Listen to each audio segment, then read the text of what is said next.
Sometimes what you need with your chord progressions is the ability to take this and change it into this.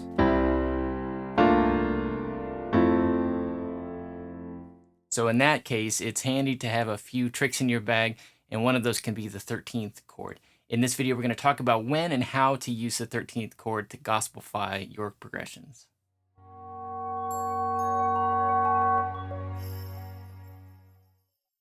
Hi everyone, my name is Peter. Thanks for joining me at OurWorshipSound, where we're working to make worship keyboard technique and technology easier.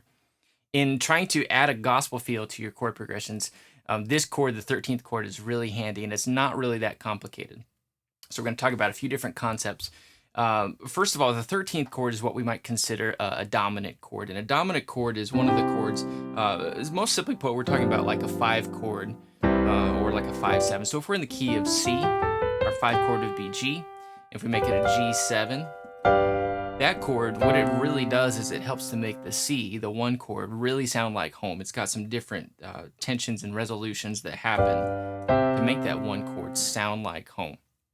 And if we take that G chord in, or that dominant chord, and we take it a few steps further, we can add some other notes onto it. So we go G, B, D, the 1, 3, 5.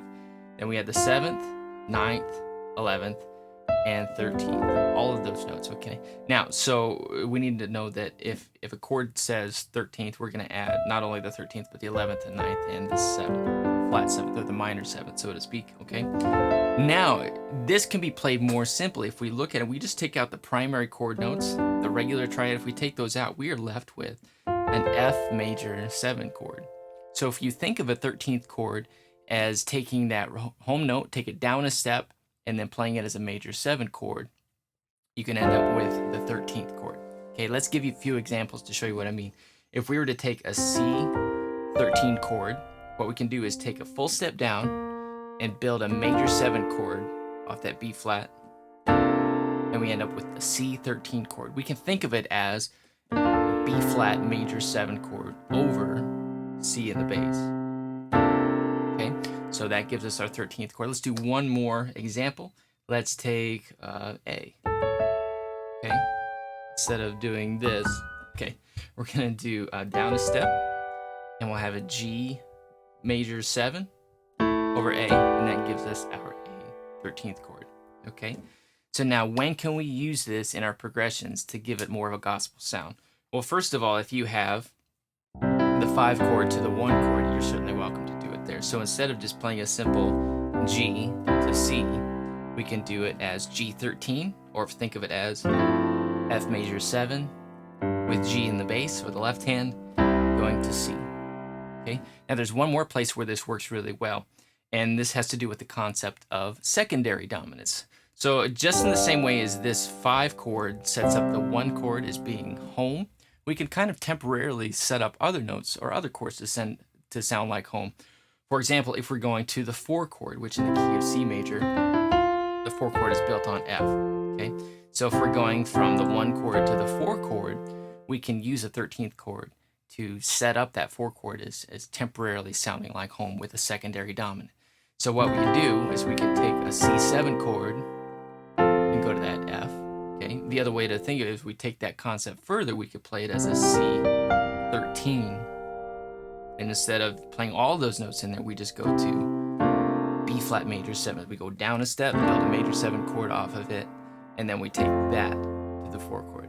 Okay, so in this song, we're gonna do Jesus at the center of it all. So we're making our way toward the 4 chord. Jesus at the center. So one more time, just the regular chords sound like,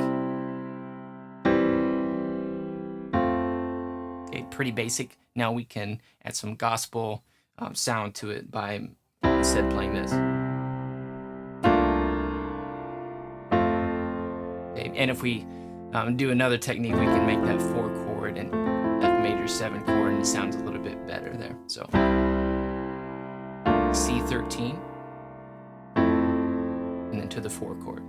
Okay, so this works in two different spots primarily. We can set it up as like taking a 5, building a 13 chord off the 5, and then going to 1. Okay, or if we can take the 1 chord going to the 4 chord. So we don't want to necessarily use this in other ways as secondary dominants. For example, if we're going to go to the 6th chord, we wouldn't want to try to do a secondary dominant with like an E7 going to the A minor. This doesn't sound quite right. So, but those two spots, the 5 chord going to the 1 chord or the 1 chord going to the 4 chord, those are really good spots to throw in that 13th chord, give it that flavor. Make sure you coordinate with other people in your band to make that happen. There are a few other tricks that we can do to kind of lend a gospel flavor to our chord progressions. So if this was helpful for you, let me know, and we can. There's more where that came from. So just leave me a comment below. If this was helpful for you, give this video a thumbs up, and be sure to click the subscribe button for notifications on future videos. Stay tuned to the end of this video for a link to another helpful video from OurWorshipSound. Thanks for watching, everybody. We'll see you soon.